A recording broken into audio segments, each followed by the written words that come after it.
Hi everyone, welcome back to the channel. Today we are going to show you how to permanently delete your data on the Line app if you want to clear all your chat history and stored information safely.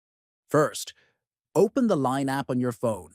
Next, tap on the settings icon located at the top right. Then, from the menu, select Chats.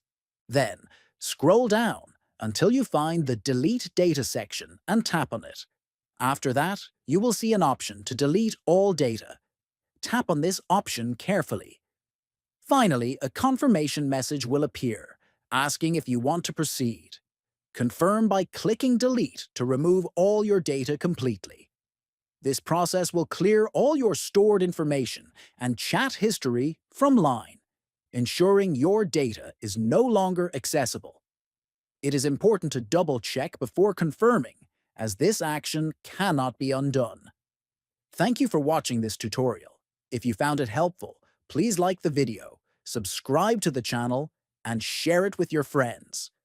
We appreciate your support and look forward to seeing you in the next video.